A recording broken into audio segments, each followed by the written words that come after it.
Boy.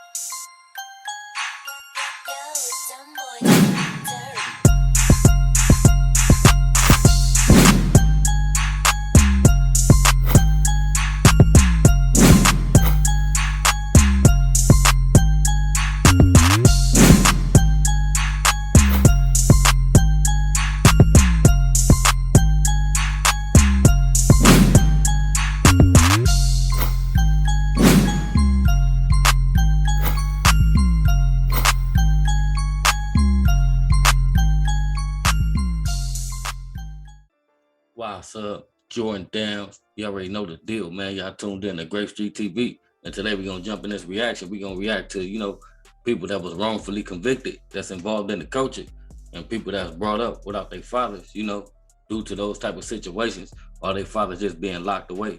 If you ain't hit that like or the subscribe button yet, then that's what you need to be doing. But if not, you already know the deal with me, man. I'm gonna bust y'all across y'all head with some knowledge every time, man, straight up. And make sure y'all hit that bell for all notifications. So when I drop these reactions right here, they pop up on your timeline like the chicken pox. Boop, boop, boop, boop, boop, boop, boop, boop, boop, boop, boop, boop, boop, boop. Y'all already know the deal with me, man. Listen, tap in. Now that I got y'all attention, we finna break this reaction down to the very last compound. And we're gonna start it off with, for the ones that was wrongfully convicted, far as hanging with the wrong crowd or running with those and buying by those street laws, being involved in the gang culture. And, they under the don't snitch law. Like you could be taking a ride with your boys, you probably not even like that, but you joined the street gang.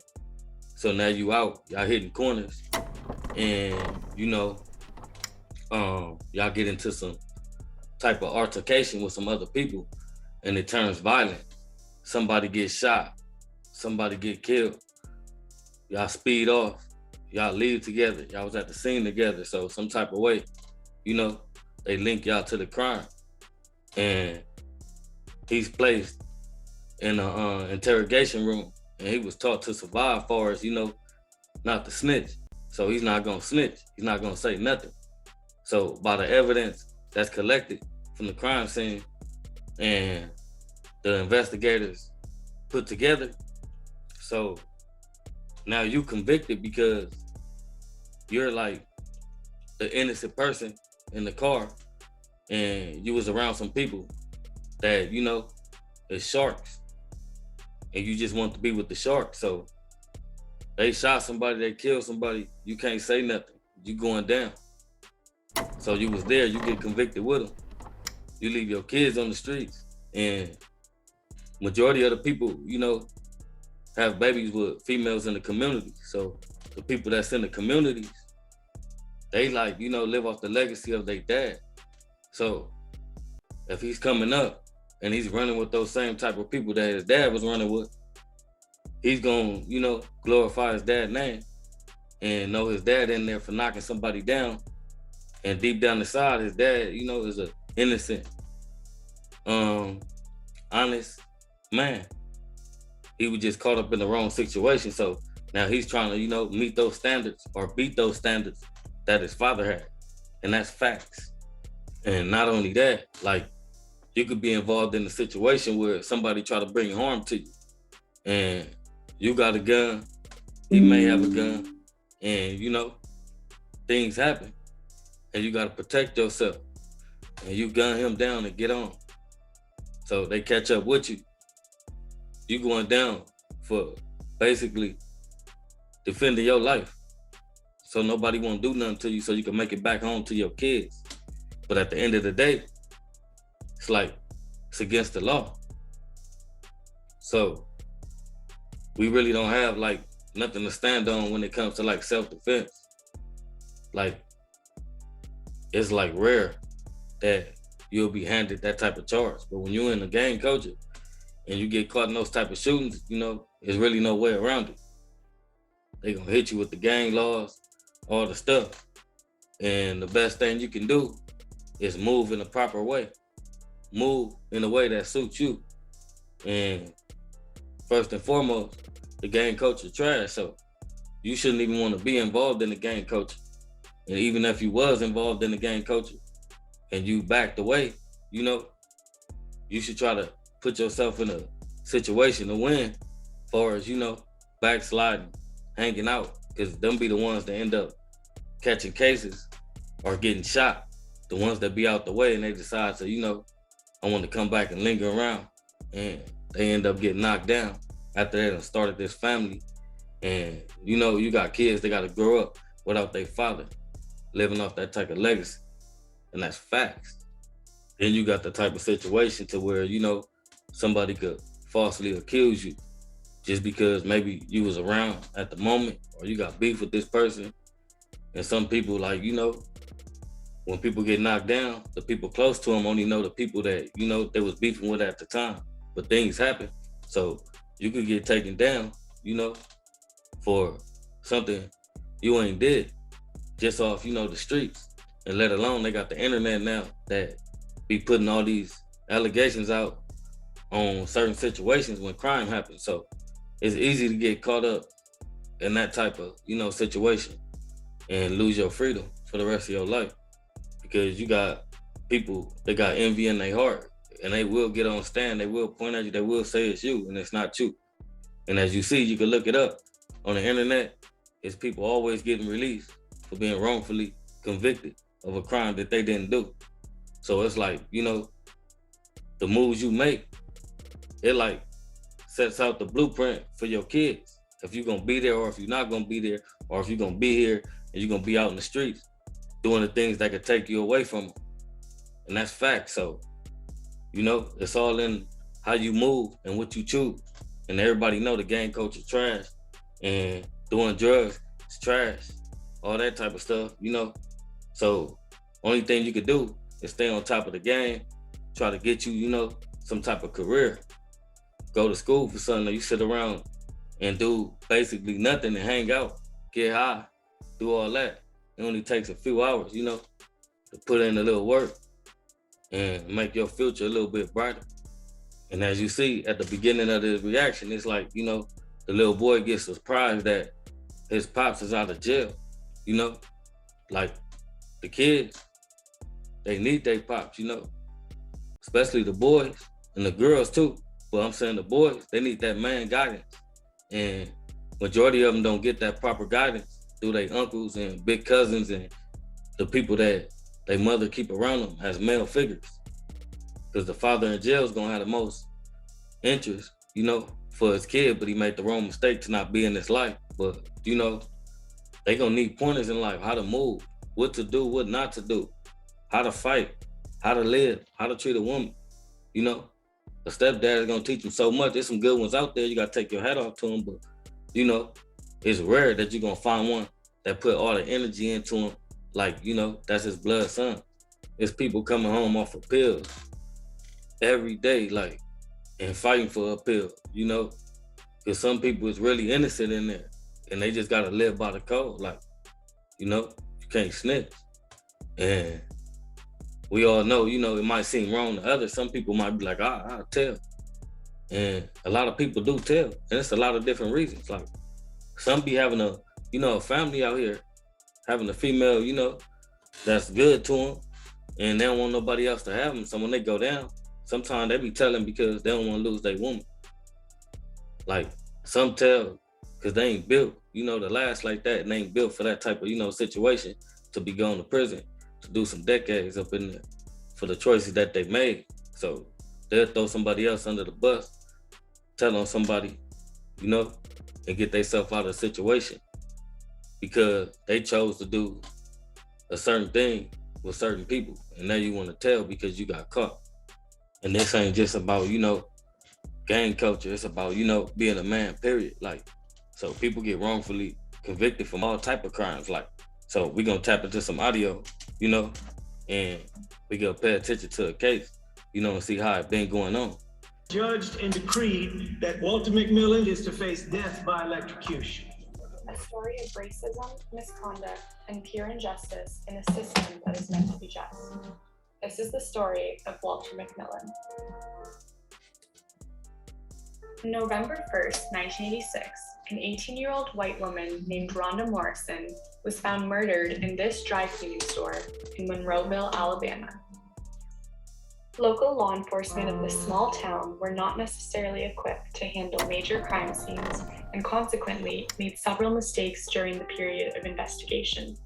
So like basically back in the days, it was more easy to get wrongfully convicted because they didn't have all the research they got now, like all the technology they got. And that's facts. An officer from the Alabama Bureau of Investigation arrived. The crime scene had been contaminated and Rhonda's body had already been removed, making an accurate collection and examination of evidence impossible. Though the police had no obvious suspects, several people were interviewed, but the murder ultimately remained unsolved for 7 months. Then, in June of 1987, Walter McMillian, also referred to as Johnny D by those close to him, was arrested by Monroe County Sheriff Tom Tate for the crime which he had not committed. Like I was saying, like it was less technology back then. And then back then it was more easy to pin a case on you because a lot of people didn't know their civil rights like they are just their rights. As far as, going to jail and being convicted. A lot of people took their case and took their time and just sat there until life went on. And a lot of people try to, shoot for a pill and get up, go home, come home to their families. An unlikely suspect, McMillian was 45 years old with no prior criminal record. He had a good job as a self-employed logger and was an integrated member of his community. However, he also happened to be a Black man who in his past had had an affair with a white woman. This interracial affair dragged McMillian into the limelight and led to the desperate targeting made by the police. See, there's also like different type of situation. The good guy, 40-something years old, no record, doing his thing, staying out the way, and he still gets caught up, wrongfully convicted. It happens all over the world. Like a lot of kids get their father snatched out of their life, and all of them, not monsters like the media make them look. Despite not having yet gone to trial, let alone been convicted of crime, the sheriff arranged for McMillian to be sent to Alabama's death row, which is reserved for those already convicted and awaiting execution, where he spent 15 long months prior to his trial date. Because the case had gained a large amount of publicity, emotions were high in Monroe County, where the white population made up 60% of the total county population. You see how well they just send you right to death row. When you behind them walls, like you don't have no rights. They strip you for all your rights. Like you just a number. You belong to the jail system. And that's facts. In an effort to ensure a fair trial for McMillian, the defense requested the trial be moved. Taking advantage of this request, the local circuit court judge agreed, moving the trial to Baldwin County, where the white population was significantly higher, standing at 86%. The trial then began on August 15, 1988, lasting only 1 day and a half. You see how long? It only took them 1 day just to convict you. Now, there's a lot of rights that people know, that could prolong their case. People being there for years. Like a 1-day trial. Fact that there was absolutely no physical evidence linking McMillian or anyone to the crime, and the testimony of a dozen witnesses who also happened to be Black, placing him at a fish fry 11 miles away from the dry cleaning store where Miss Morrison was murdered. At the time of the crime, he was still convicted. It's important. So y'all want to talk about racism? Like it was going on back then to your own folks were pointing the finger at you and saying, placing you at a place of a crime. It was no evidence, linked to the person that got murdered. And he still was basically convicted. To note that the U.S. Constitution states that defendants are entitled to a jury of one's peers. However, McMillian's jury consisted of 11 whites and only 1 African American. To convict, the state had built their entire case on the coerced testimony of not 1, but 3 witnesses. Their main witness, Ralph Myers, was a career criminal who at the time was awaiting trial and facing a possible death sentence for another murder. So basically, 11 white jurors and 1 black. So it's like the odds is against you already. And then you got witnesses, they got messed up background, far as to this day, they word don't hold no weight when they get on stand, when they get out there and put themselves out there and tell on people. That's facts. He had testified that he had been in McMillian's truck at the time of the murder when he heard gunshots and saw McMillian holding a gun. You heard gunshots, right? He also provided details on where and how he found the victim laying. When you went inside, what did you tell them you saw? I told them that I had seen a young girl laying on the floor with her mouth open.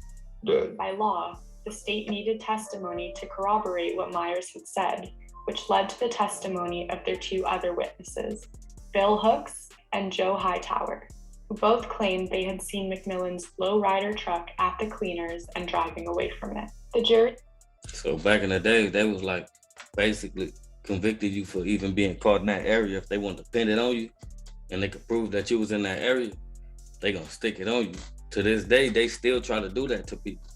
If you don't know your rights, a lot of people don't even be up on their appeals and they just be sitting up in that rod. And that's fact. You gotta know your rights. Sided with the state, convicting McMillian of capital murder and sentencing him to life imprisonment without the possibility of parole. However, in Alabama, trial judges hold the authority to override a jury's verdict. So, McMillian's sentence was overridden by Judge Robert E. Lee Key and was instead sentenced to death by electrocution, ultimately once again sending him to Alabama's death row, where he would spend another 6 years. How exactly? Wow, like you get sentenced already and lose your case, get life, they can override it, like, and they put him, sentence him to death, like for something that he didn't even do. So at the end of the day, you can't get caught up, for things you don't do, and it just don't go for like the gang culture. Like I be trying to get people to think out the box, get other OGs to sit here, and collect these type of videos and sit down and have these type of grown-up conversations, because at the end of the day, a lot of people will sleep on, fighting for their own rights and not just only going to jail. There's other type of rights, like living situations, all type of things. It's laws that, that can help you out there. You just got to do your research, read the right things. Don't always be into the negativity. With that being said, this reaction has came to an end, man. And if y'all want to check out that story, y'all can look at Walter McMillian. Walter McMillian's on YouTube. But y'all got to make sure y'all know y'all rights, and move right before y'all hit that dead end. And that's facts. So with that being said, take care of your loved ones, love your loved ones, stay out the way, and move right, do what's best for you. So if you ain't hit that like and that subscribe button yet, then that's what you need to be doing. But if not, y'all already know the deal with me, man. I'm gonna bust y'all across y'all head with some knowledge every time, man, straight up. And make sure y'all hit that bell for all notifications. So when I drop these reactions right here, they pop up on your timeline like the chicken pox. Boop, boop, boop, boop, boop, boop, boop, boop, boop, boop, boop, boop. Y'all already know the deal with me, man. Listen, tap in.